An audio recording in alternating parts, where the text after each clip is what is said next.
And, in the heat also, the busyness becomes like extra busy. Yeah, I don't know. Oh. So I'm just going to take a little drink, take a deep breath.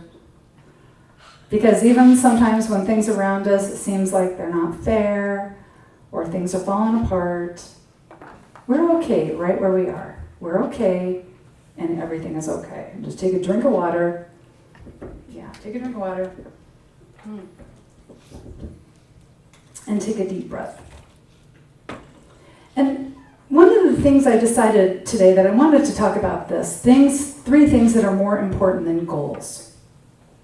Because we do get kind of hung up on our goals. I won't say we. I know I get hung up on my goals. I used to love, I get a really beautiful journal. Probably buy one of those $39.99 journals that are all leather. And I'd take the first 5 pages and write out my goals, right, for that year. And then that journal would get buried. And I'd never write in it again. I'd never look at my goals again. And next January, I'd see that journal, but I would think, no, I need a new journal for this year. Do you know that 95% of people already give up on their New Year's resolutions every year by the end of January? Right? We can't even make it into February, most of us. I don't even remember what my resolutions were. I mean, I love resolutions because I love goals, but, I forget a lot of that stuff. But what I had to come to understand was it's not having the goals, it's not having the resolutions. It is getting to the point where we create that in our life. And what's interesting is, I remember when I first heard the study, and I've mentioned it, I think you all have probably heard this, people that win the lottery, suddenly they win millions of dollars, and within 3 to 5 years, they are back in the same financial boat that they were in before they won the lottery. Because they were handed a goal, sure, who wouldn't want $5 million, right? So they were handed that goal, but they didn't earn the goal. They didn't change their experience to create the goal in their life. So they blew through the money because they didn't change their consciousness. So it's the process we go through getting from here, where we are, to the experience that we want to create. It's what we do in between that. That's how we expand our territory, because to create a new experience in our life, we have to sacrifice something that's keeping us from that experience. We have to sacrifice some behavior that is limiting us. And then we have to embody faith, and we have to be brave and step out of our comfort zone and do these new things. That's what transforms us. So what I'm going to talk about today is very loosely based on something I heard somebody talking about, that they heard James Clear, right? That's his name. James Clear, the author, in his book Atomic Habits. But I'm not for sure about this, but I don't want to be plagiarizing anybody, okay? So the first thing that's more important than any goals or experience that we end up with is knowing our true identity. Our true identity. Knowing who we really are. Rumi, the poet and mystic, said, "Stop acting so small. You are the universe in ecstatic motion." And often people will act small. They'll act small because they don't believe that they have everything they need. They don't believe they're enough. I know for myself, I thought, well, I have to fix this and change this before I can be enough. I couldn't buy into this idea that I was the activity of God in this world. I thought I was the person that God was ignoring, and everybody else had everything they needed. There wasn't, other people could do things and it came easy for them, but I couldn't seem to muster the grace. I couldn't muster up the courage. I didn't have any brilliant ideas. And I was like, well, I don't have enough of that to be the person that I want to be. Because I just couldn't get the idea that I was a soul walking around in a body. So when we do not see ourselves as enough, we tend to say no to opportunities that come before us that we really, really want to say yes to. But instead we'll say no because we're afraid. We doubt ourselves. We doubt what we're capable of. But I know there's an author, and I don't remember who it was, but it was, we're never given a dream without also being given the means to make it so. And the first time I heard that, I thought, wow, that means if there's something I really want to create in my life, I'm supposed to create that? And often I would think somebody else needed to do that for me. Like I wasn't even capable. It's like, well, I need somebody else to create my dream for me. But we have been going through an evolution of consciousness these last couple of decades, and it has been decades now, where we are coming to a point where we're realizing God is not a supreme being out there somewhere. God's not sitting out there watching all this play out on planet Earth, right? God's not like Zeus sitting on Mount Olympus and thinking, I think I'm just going to drop a tornado in on those folks right there. See how they handle it, right? That's not what our supreme being, that's not what our supreme being is. God is substance. Now, the smallest substance I can think of would be the atoms. But there's substance smaller than that. There's the quantum substance, the field, which is infinite intelligence. And it's the creative substance. And it's what turns into everything. And we are made from that substance. So God is the substance of all creation, everything that's ever been and everything that's yet to be. And we are part of that. We're also creation, right? And I know when I could not buy into this idea, I would think, well, yeah, like Linda's part of the substance of everything, but I don't know, I think I'm some other weird substance that never gets this stuff. I would really think that. But God is all things, and that means each of us, even on our worst days, we are still the heart and the hands and the feet of God walking around on this planet. Now, I know it can be tempting to want a sky daddy out there to swoop in and fix things and tell us what to do next. Give us guidance. Give us the promises and the guarantees of how things will work out. But God is not out there. God is within us. The first time I ever heard that, like, Deanna, that God is the infinite spirit within you. All the answers you need are within you. This really upset me. Because I don't trust my answers. I wanted my sky daddy to swoop in and give me the answers. I did not have faith. This is how we know we don't have faith, is we don't trust what we're guided to do, what we're inspired to do, that idea that we get. We think, oh, that would be too hard. I don't know how I would do that. That is lacking faith. There's a difference between when we really start understanding that we are the activity of God in this world. We're the activity of God in a physical body. We're the physical expression of God. What we're learning is that we don't actually have a personal relationship with our Creator. That sounds funny, but see, a personal relationship is between ourselves and someone else or something else. But we don't have a personal relationship because there's no separation.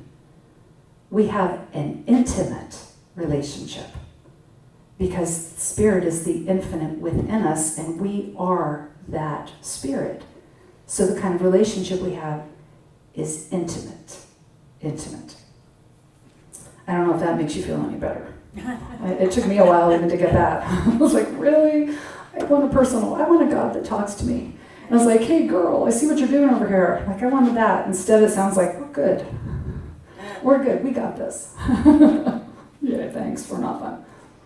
It can be scary to think that the answers are within us. But the more that we practice the awareness, of course, that God is all things, the more that we are willing to remember that we are God expressing in a human form, the better we get at this. It's not going to feel normal and natural the first time anybody tries this. I felt crazy doing it.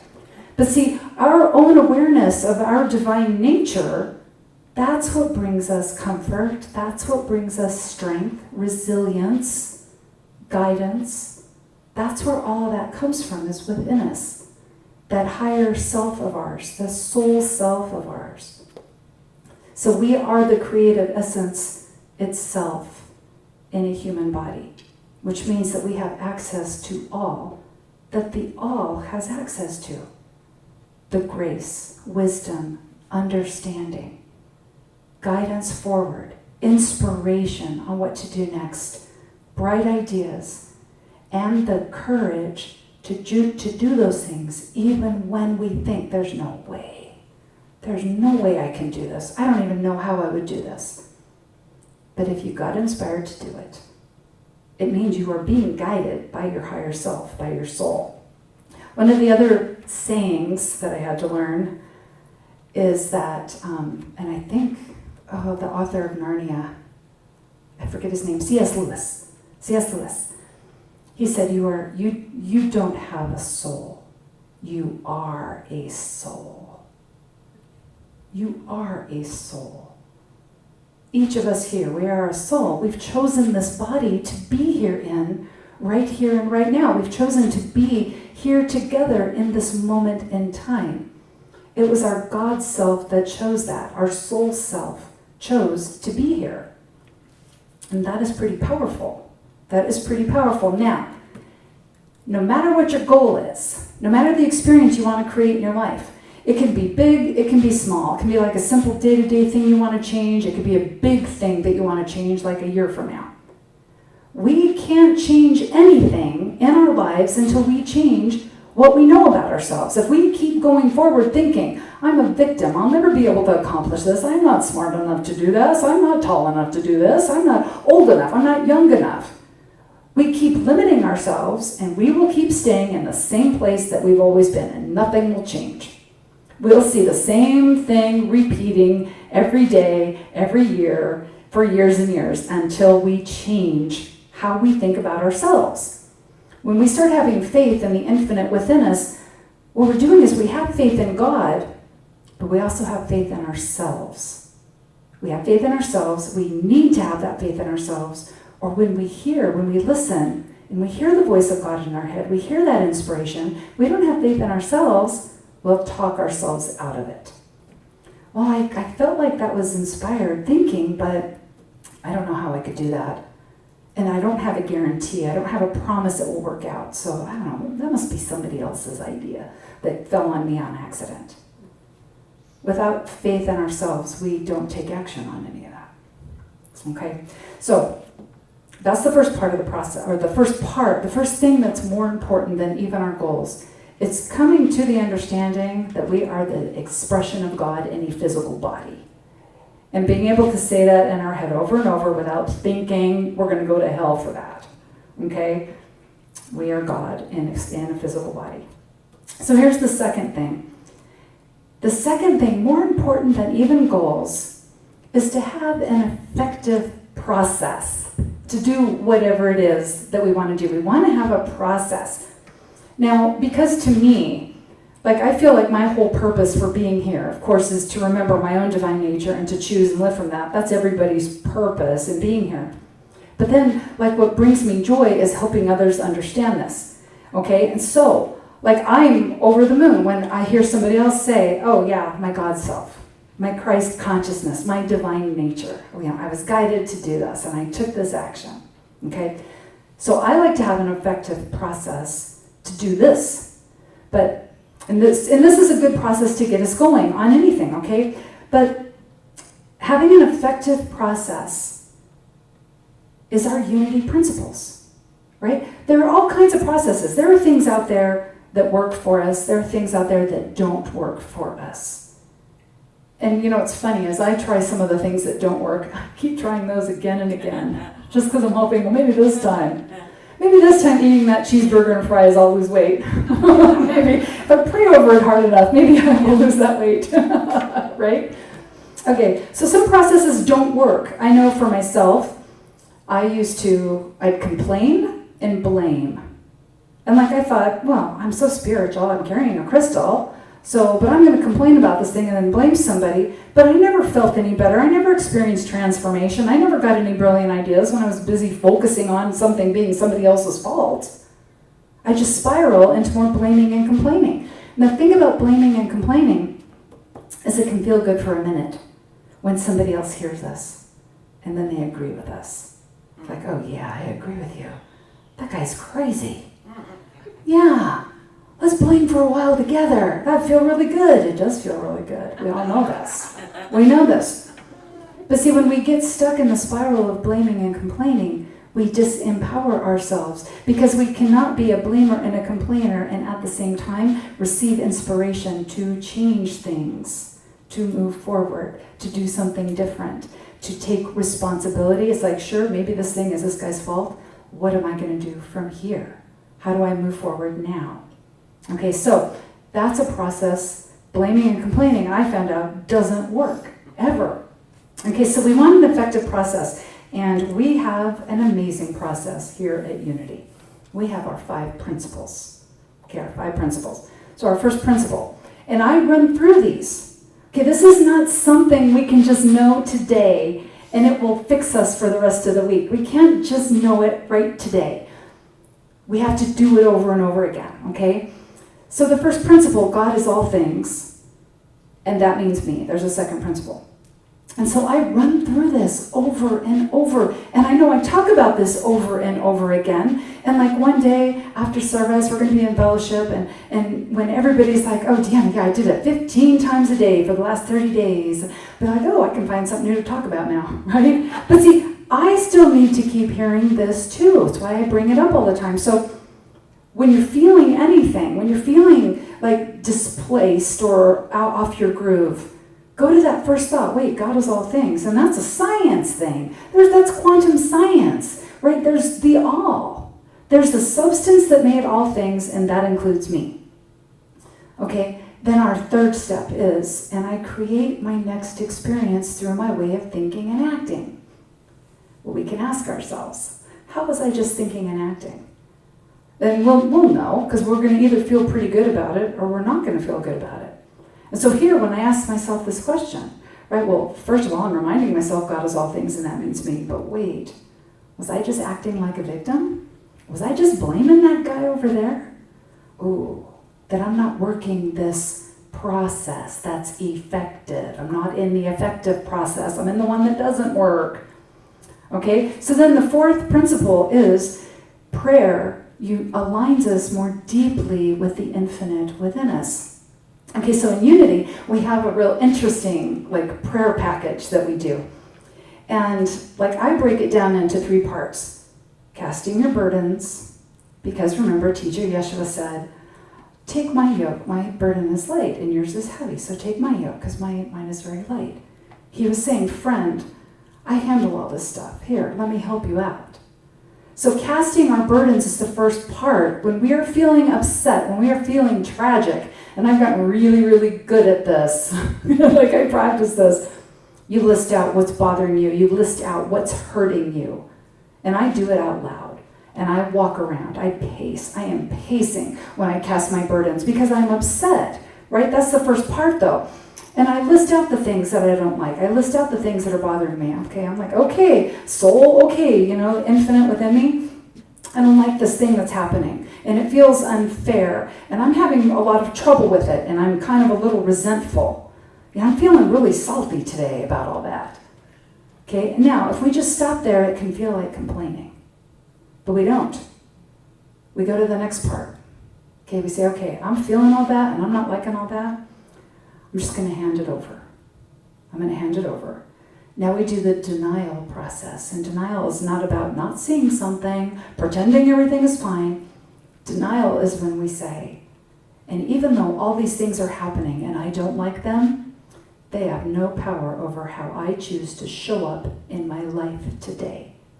I can choose to show up with a big yes. I choose to show up in faith. No matter what's going on out here, I can still choose. It's my choice. It does not control me. My choices do. I choose from faith. And then our affirmation. Because I am divinely designed to handle anything that comes this way. Anything comes my way, there's that within me, and it knows what to do and how to do it, and it compels me to act on what it knows.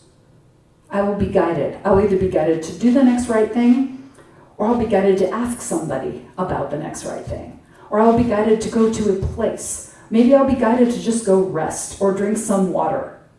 Okay, but I'll be guided to do that next right thing. And that's the simple process. And then, of course, the fifth step is, it's not enough to know this. We must act on it every day. We must do this work. Do the work. And that's like everything, right? How many of you in this room right now can drive a car and you don't have to think about every single thing you're doing when you drive the car, right? But do you remember the first time you got in a car and were driving? Do you remember that first time? You were like on high alert, right? You're like, what? Right? Everything. You were on high alert with everything. But now all of us have been driving enough because we just practiced it over and over and over again. And we can get to that point with these processes by just practicing them over and over again. So here is where we get then to the third thing that's even more important than these goals, and it is basically our fifth step in our unity principles. It's commit now. Commit to this process. Commit to practicing it over and over. So the first step is reminding yourself all the time you're a soul using a body. And you have access to all that the all has. Like everything you need is within you. You call it forth through you, right? Because you are the divine walking around in a physical body. And then the second thing is just get an effective process. Something that works. We know when something doesn't work. So we want something that works, okay? Here's the third one, commit to it, that's all. Just commit. Commit to doing it over and over. Commit to doing it 10 times a day. Commit to casting your burdens the minute that you start feeling like a victim. Commit to just saying, okay, this is why I feel like a victim. This is why I don't like this. Right? Go ahead and commit to doing that. From the book of James, chapter 1, verse 12. Blessed is the man who remains steadfast under trial. For when he has stood the test, he will receive the crown of life, which God has promised to those who love him. Now, those who love God, those are those of us who stay focused on that. Oh, wait, God is all things, and that means me. We give our attention to it instead of giving our attention to things out there that are making us miserable and giving them all our power. Like, I can't be happy until that thing changes, right? No, those who love God, we think on God. We think on those things that are righteous, that are lovely, right? That are good, that are abundant. We think on those things. Now, remaining steadfast under trial, that's about staying committed to something. Staying committed to it even when it's hard, even when life is really hard. And really, actually, we don't need any of this stuff when life is easy. Like, we don't. Life is easy, we feel good, but we're not growing, we're not transforming through all that, although we can have a good time, right? So, for sure, if life is hard, we should be doing this. But often it's every time I do the complaint free, I have this one friend, and she'll say, I'm not talking about you. Not you, Linda. I have a friend who says, well, my life is really complicated and hard right now. I need to wait. And I was like, no, now's when you should be doing it. Because this is what'll help. This is what'll help. So doing this when life is hard is what makes life easier to get through, right? So it gives us the solutions to make things work in our life and keep moving forward and experience the transformation. Okay, so blessed is the man who remains steadfast under trial, for when he has stood the test, he will receive the crown of life. You know what the crown of life is? Divine consciousness. Our God self expressing through our choices and our action. Right? Our Christ consciousness. We make choices out of love. We make choices out of compassion. We make choices that bring peace to ourselves and to other people. We arrive in a day in a spirit of cooperation and creativity. That's our crown. That is the divine crown. Right? The crown of life. The crown of life. So this is about remembering who we truly are. We could say this verse this way. Blessed is that person who stands strong and stays committed, even when life is really hard, especially when life is really hard, because then grace, the blessing, grace gives them all they need to do the next right thing. Okay, so really, this whole thing is a process to achieve our goals. We'll get there in just a second. To achieve our goals, right? The goal itself is not the payoff. Achieving the goal is the demonstration that we've been living in faith and we've been choosing from faith and we've had to embody courage. We've stepped out of our comfort zone. We did the hard things. We did the next right thing. We expanded our territory. That's what achieving the goal is. It's just a demonstration to show us all we did between here and the goal, like point A and point B. We do so much in here. That's what transforms us. And that's way more important than just any goal. Because once we've experienced the transformation here, we know what we're capable of. We know we're capable of doing the hard things. We know that we are capable of embodying courage, even when we have no guarantees, even when it feels like we're facing an abyss. We can say, I did that. I did that hard thing. Now, committing to an effective process is a key component because it helps make new behaviors not feel so new and uncomfortable. Pretty soon, we can go on autopilot doing good things. I feel like for me, when I'm upset and feeling all victimized by life, when I go into casting my burdens, and it's kind of like it happens before I have to I don't walk around anymore saying, oh, I'm a victim right now, and I really ought to cast my burdens. I don't have to do that anymore because I've done it so often. I'll find myself saying, oh, I need to cast my burdens right now. Here's where I'm at. Here's all the stuff I don't like. Right? It's become more automatic. So anyway, I didn't always do that. Sometimes I would spiral off into feeling awful. But committing to a process we know works, it changes our brain. It actually will change the wiring in our brain. Right? So we are doing something new. So here's our call to action, right? Our 3 steps. Remember who you truly are. Your true identity is you are a soul using this body for the experience of this life right now to call forth the divine through you and into your life. To remember to act on faith more and more often. To embody faith. To make the choices that honor the divine in you rather than dishonor you. Right? That's what we're here to do. So that's our true identity. We pick an effective process. For me, and I think for a lot of Unity people, it is those 5 steps. And then we just do it over and over and over again. We do it until it is ingrained, entrained into our brain. We do it until there's all the wiring that supports us in doing all that. Okay, so our call to action, first of all, we have this lovely affirmation. I am always a center of creation. Say it together. I am always a center of creation.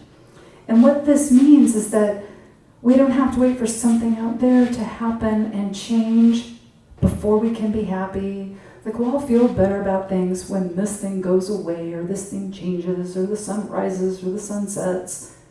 We are the center of creation, meaning that we get to choose from where we are right here and right now. It's maybe this is going on. What am I going to do about it? Right? This thing cannot hold me back. It cannot keep me from showing up how I want to show up in my day. That, whatever's going on, cannot keep me from showing up in faith and in love and in grace and in courage. Okay, so we're always the center of creation in our lives. Always. Now, sometimes it'll go kind of crazy and we create weird random stuff because we're not consciously managing it. We're worrying about something out there. Okay, so all of this, really, remembering our divine nature and then picking a process that works for us and then committing to that practice and doing it over and over again. This is about progress in our lives, creating progress. We're here to create progress, not perfection. And practicing this over and over again, it doesn't make us perfect. But see, we don't want to be perfect. Like divinely, of course, we're already perfect. We're here to have a different experience. Like we're divinely as a soul, our soul is already enlightened. We are here to be in this human experience and make the choices that honor our divine nature. Okay, so this is not about being perfect. Going through these practices over and over again is never about perfection. It's about making us unstoppable. Okay, think about that. Like, think in your head, I am unstoppable. Say it, I am unstoppable. Say it, like, I'm unstoppable. Because why? Because of what works through you, for you, as you. That's why you're unstoppable. That means nobody can force you to not show up in your day in faith. Nobody can force you to do that. You always have the choice to show up in faith, to show up with a big yes on your lips, right? To the day, yes to the day. We are unstoppable, and that's what we're creating through this practice over and over and over again, because there's always going to be something else going on that's going to throw us off our groove. That's going to make us feel displaced. It's going to make us feel worried. It's going to give us anxiety. There's always going to be that next thing. But when we have this practice and we are unstoppable, we know we just start over again right here. God is all things. And that means me. And that means my ideas. And I can choose to act in faith. And I will cast my burdens, I'll do my denials, I will do my affirmations, I will pray to align more deeply with the infinite within me. And I'll do it over and over and over as long as it takes. I'll just keep doing it. From the book of Romans it says, to be focused on material is death, but to be spiritually minded is life and peace. Focusing on material is death. That's when we focus on getting the stuff we think will make us feel better. And I know most of you know this, my thing that always made me feel better when I was having a bad day, couldn't handle things, I'd go shopping. And I'd get a purse, because purses never let you down. In 2007, we moved from a house where we had lived for 7 years into a new house, and I lined up all my purses on my new bedroom wall. I had like 35 purses. That's how many times I needed something to make me feel better. Really, if you think about 10 or 7 years, that's not a lot, but nobody needs 35 purses. Okay? But see, I would focus on that. Oh, this purse will make me feel better, and it would. It would. For maybe days I would feel better. But I hadn't changed my consciousness. I hadn't become an unstoppable force in my life. So that's death. That's what death is, right? It's not trying at all to be unstoppable. It's relying on something out there to make us feel happy. Okay, so to focus on the material is death because it's not transformative. Oh gosh, if I experienced like an enlightening transformation every time I bought a purse, I'd be in a light body right now. Yeah. I'd be floating around. Spiritually minded, to be spiritually minded, is remembering all the time, over and over and over again, that we are the divine expressing in physical form. Remembering who we are, where we come from, what it is that sent us here in the first place, what it is that is working through us, for us, as us. That's being spiritually minded. And practicing that, that's transformative. That transforms us. The process then, going through the process and having a goal demonstrate, the goal demonstrating, oh, that's nice, I got a goal. But we have a transformative process along the way. That's transformation. Now, this is why nobody out there can save us. Because there's nobody out there who can make us have a transformation. Nobody can hand it to us. Nobody can flip our little switch at the back of our neck from evil to transformed. Like, nobody can do that. It doesn't mean we're here alone. It doesn't mean we're stuck doing this all by ourselves. But we do have to do the work ourselves to experience the transformation. We're here together, to have this experience together. We're here to nurture each other and encourage each other and support each other. We're here to see the light in each other when maybe it's difficult. Like if I'm not seeing my own light, it's very helpful to have somebody else see my light. Friday, man, I was here Friday and I was crabby. And like Linda was like making me laugh. Annie was making me laugh, They didn't think my crabby self was who I'd become. Like, oh, forget this Deanna, I'm not hanging out with her anymore. But our transformation is what allows us to call forth that power that transforms worlds, that power that creates worlds is at work in each and every one of us. And we're calling forth that power. When we call that forth, we become a rising tide. And a rising tide lifts all the boats, right? That's what we're here for. Our becoming our own divine nature and living in the truth and our faith, and we're expanding our territory, which means when we expand our territory, we're expanding our area of influence, we're expanding the area where our light is rubbing off on other people.